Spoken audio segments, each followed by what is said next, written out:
Hi guys, thank you so much obviously for coming to the speech. It's just about animal abuse. Alrighty. Animal abuse is seen around the world, whether it's in the United States or in India. You see articles, pictures, and videos about it, either being a person stopping a person from continuing the violence or seeing the act of violence done to the animal itself. This is not limited to just pets, but also wildlife or even lab animals. Through years of study and research, animal abuse has been connected to criminals in the making or connects many criminals together from starting out with animal abuse as a child. In a study done in 1985 by Human Relations, they found out that the results showed that aggressive criminals had on average a significantly higher percentage of reported childhood acts of animal cruelty than compared to non-aggressive criminals or even innocent people. With this, I'd like to share more facts that you did not know about animal abuse cases, connecting it with domestic violence cases and crime rates. After multiple studies, researchers have concluded that people who have been found guilty of animal abuse are also more likely to have or had abused other human partners, according to the Chicago Police Department. I would know as well, being a child who grew up in a family of both animal and domestic abuse, but it is always good to hear confirmation. I would always defend the animal, no matter even if they listen to me or not, but sometimes it can't be helped and you're stuck in that situation of what to do. I can also tell you of other peers that I've met that have also dealt with these types of situations, and it is never pretty. In addition, from the International Journal for the Study of Animal Problems, they share an article explaining that children abused by parents or other household members are also related and have a higher percentage of animal abuse or neglect also found in them as well.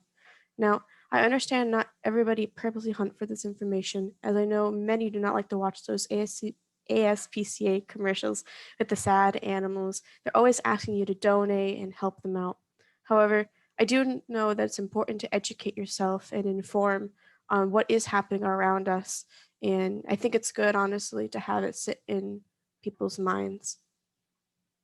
Continuing to look at statistics and relations between animal violence and domestic violence, from For All Animals, an animal welfare organization, they share information and citations to multiple articles that continue to support this connection of animal abuse and domestic violence.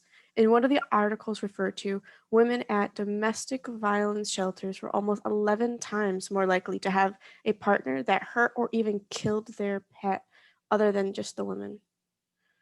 This is personally unsettling to me, but it's not all they pulled. The number 11 seems to be a running theme, as in another reference they shared, people with a record of animal cruelty were 11 times more likely to have committed some form of sexual homicide. They also included that teens who had animal abuse on their record were 6 times more likely to commit sexual homicide. For further understanding, I actually looked up what sexual homicide was, as I did not know previously.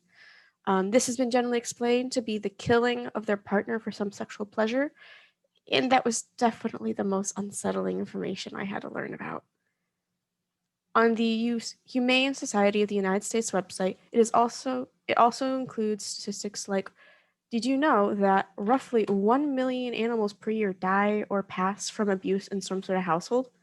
This is not a number that includes, again, the other situation I've talked about before, being like there's experiments, there's going to there's an entertainment like SeaWorld or circuses or even like dog trainers.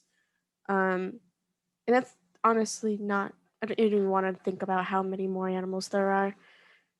When I came into this, it's actually originally thought maybe 500,000, not a 1 million though. And I was not able to find, though, in the end, a collective number of how many animals from, again, the pets, lab animals, circuses, entertainment stuff. But I have a feeling that it's already going to be reaching nearly 3 million, as I was able to look at the ASPCA website for more. When you look on there, they also talk about that approximately 1.5 million shelter animals are euthanized, with 670,000 of them being dogs and 860,000 being cats. To be clear, this does not state how much they are responsible for, but it is still a number indeed to account for. This is likely rising from the mainly the kill shelters, which I do know ASPCA does back without really talking about that a lot. but it's particularly because euthanizing animals tends to be something that happens when there's overflow and or maybe a animal with really bad medical disabilities, having a lot of like medicines to take and surgeries to go for, or maybe just even their old age is what normally causes them to get euthanized. Overall, these are just some of many facts and leads about the numbers of animal abuse cases and how they have a connection to crime rates for domestic abuse. If we assume that the number is around 3,000 million animal deaths per year, and just think about if even 75% of those abusers were also domestic abusers. It's a wild assumption, of course, but with the studies and numbers behind it, it may not be that unlikely. This is not a call on action, but rather an education of reality of the environment around us. Animal abuse is something likely we've all seen before, but sometimes it is something that people tend to look the other way for, turn a blind eye, because it can get pretty messy. They hate seeing the injured animal. They hate having to acknowledge that there are people like that.